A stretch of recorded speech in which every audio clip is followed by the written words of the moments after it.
des femmes.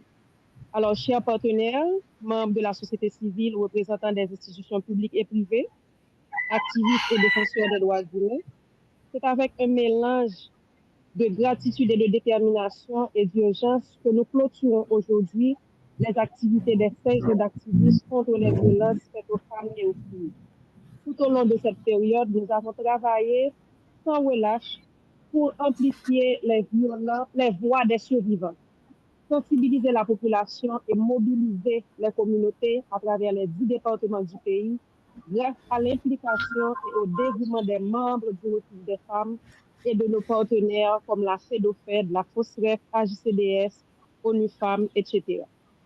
Durant ces 16 jours, nous avons réalisé plus de 50 activités de sensibilisation, ateliers de formation, campagnes de plaidoyer et dialogue avec les autorités. Un impact direct sur plus de 10 000 personnes, femmes, jeunes et hommes sensibilisés aux violences basées sur le genre. Des partenariats renforcés avec des institutions nationales et internationales pour faire avancer notre combat. Cependant, malgré ces succès, nous savons que la route est encore longue pour éliminer les violences basées sur le genre et pour garantir une véritable égalité. Nos perspectives pour les jours à venir. Premièrement, nous avons comme perspective, c'est renforcer des partenariats avec des institutions comme le ministère à la condition féminine, le ministère à la condition féminine et aux droits des femmes, le ministère à la santé publique pour pérenniser nos actions.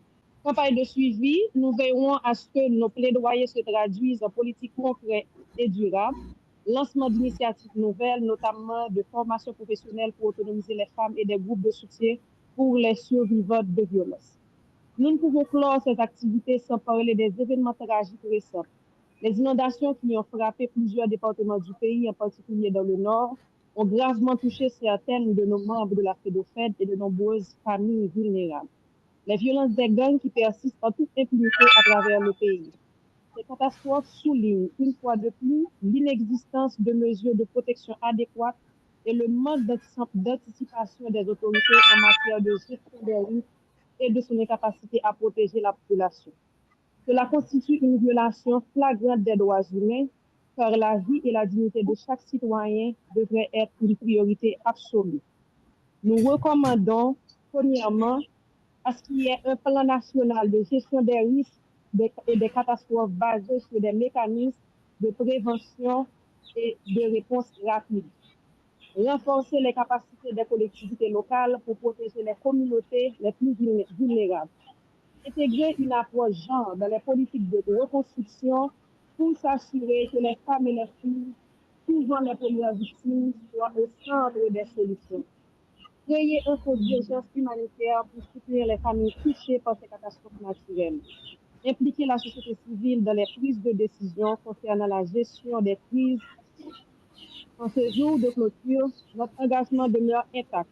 Nous continuerons à lutter pour une société plus juste et égalitaire où chaque femme, chaque fille et chaque citoyen peut vivre sans peur ni violence. À tous, je lance un appel. Continuons à agir, à dénoncer et à construire un avenir ensemble que nous voulons pour Haïti. Merci beaucoup.